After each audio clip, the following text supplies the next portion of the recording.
What's up, everybody? Nate here from Out of the Basement, bringing you a brand new action figure review, and for the first time on the channel, we are actually taking a look at the vintage collection, Return of the Jedi Boba Fett. That's right, this is the first time I've ever reviewed any vintage collection figure here on the channel. Most of the time we primarily focus on the Black Series, but this brand new top-to-toe sculpted Boba Fett looked so good I couldn't pass it up. And of course, as you see behind you, I do have a little bit of a Jabba's Palace 3 3/4 inch display going on, so I had to get this particular Boba to add to that scenery. So let's just jump right into it. Of course, here is the retro packaging. Of course, you've got the Return of the Jedi logo right there. It does say Boba Fett. Nice picture of the actual actor in the suit from the movie. Of course, this is just a bubble card display, so you see Boba Fett right there.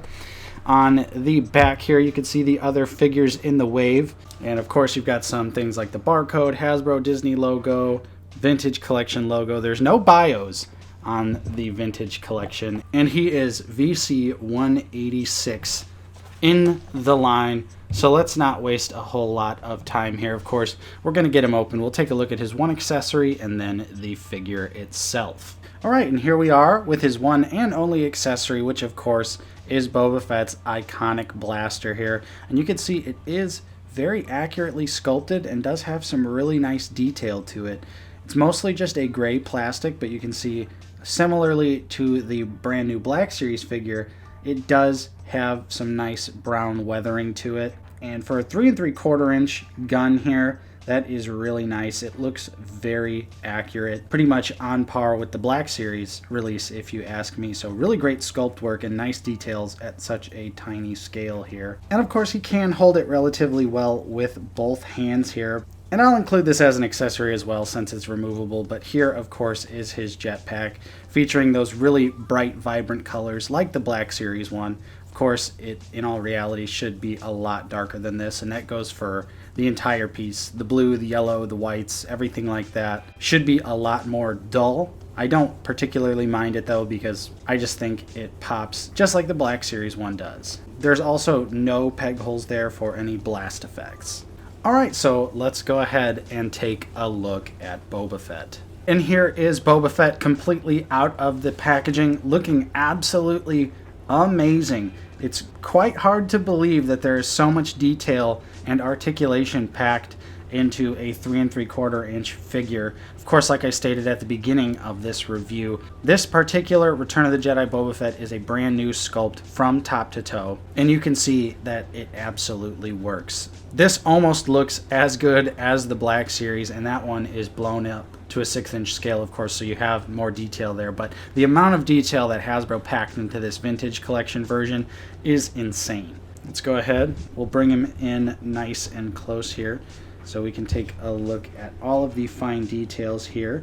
Of course, you could see the helmet features the green, red, black paint that we're used to. It does also feature some nice silver battle damage, which of course you absolutely need on every Return of the Jedi version of Boba Fett. So you can see some more silver there for the viewfinder. Of course, the viewfinder is not articulated at this scale. A little bit of darker green for the back of the helmet there, and some more really nice battle damage. Of course, the yellow looks good for the shoulder pads. You can see the Mando logo right there. And then something that really surprised me, if we take the backpack off here, that's right, the vintage collection Boba Fett has a soft goods cape with some holes in it, with some tatters and tears in it, and that's absolutely fantastic. I was not expecting it to have a soft goods cape, but it pinches really well between the jetpack and the back of the figure there, so it does have a nice resting look, which I definitely appreciate. And then of course, taking a look at the chest armor, you can see all those details are there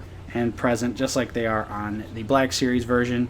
You get the tubes on the arm as well, his pouches, the red sash, of course the belt, everything like that is here and really well detailed. Of course, the flamethrower arm looks great. And then moving down, just really fantastic sculpt work at this scale. Looks so amazing. Of course, you've got his shin pocket doodads that he always has to have with him. It's like a ruler you know, in case he's got to measure. Of course, the knee pads look fantastic as well, and even the feet here have some really nice details, although just like the Black Series figure, they are missing the silver for like the spurs on the front of the shoe. But yeah, I gotta say, at this scale, this Boba Fett is absolutely insane. I seriously cannot believe how much detail was packed into such a small figure, but it looks damn amazing, and I'm glad to have this in my collection. So let's go ahead and I will show you how he articulates. Okay, so for the head of Boba Fett, he can look up a decent amount, and he can look down not very far. It's almost at a neutral angle. Of course, he can exorcist all the way around, and you do get tons of attitude out of Boba Fett, which is exactly what you need.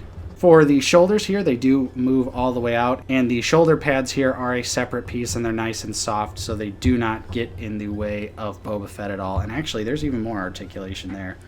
This arm's probably a little... there you go. His arms go out really far. Great range of motion there. The arms can move up and backwards. You can fully rotate them around. You just gotta move the shoulder pad out of the way a little bit there. Not the biggest deal in the world. For his crunch, you don't really get anything forward, but you do just get a little bit back. Of course, he rotates at the waist, and you do get really decent side to side out of him, so that's really nice.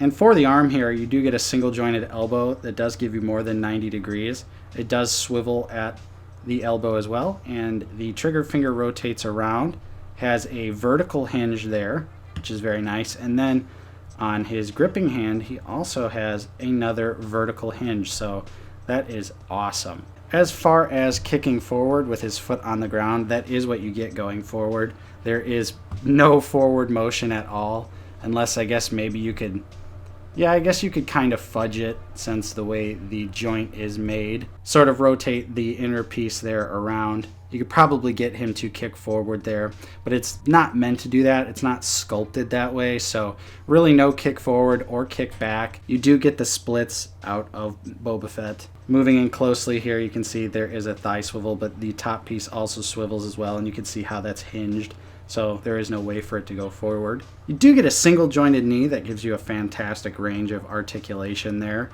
It swivels as well. And then moving down for the feet here, of course they move down very far. They move up a decent amount, and he does have peg holes and ankle pivot.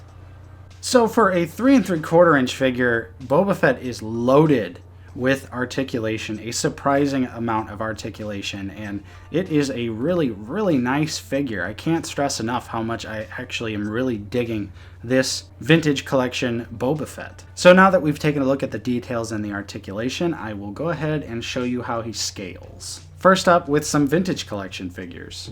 Alright, so we've got Han Solo, which comes with the Jabba's Palace set, and then we also have the Range Trooper from Solo. Then here he is with the Royal Guard, and then the Revenge of the Sith ARC Trooper. And here is Boba Fett with the Black Series Deluxe Edition, so you can see how they both stack up against each other, and I think both of them are excellent releases. Then here he is with the Plain Jane Bandai model kit, with the SH Figuarts Tank Pilot, and finally with the Mafex First Order Stormtrooper. So there you have it, folks. There was my review of the brand new vintage collection Return of the Jedi Boba Fett. If you enjoyed this video, don't forget to leave a like, subscribe if you are new. We're always talking about Star Wars, the Black Series here on the channel. Of course, I'm Nate from Out of the Basement. Thank you so much for watching, and I will see you guys next time.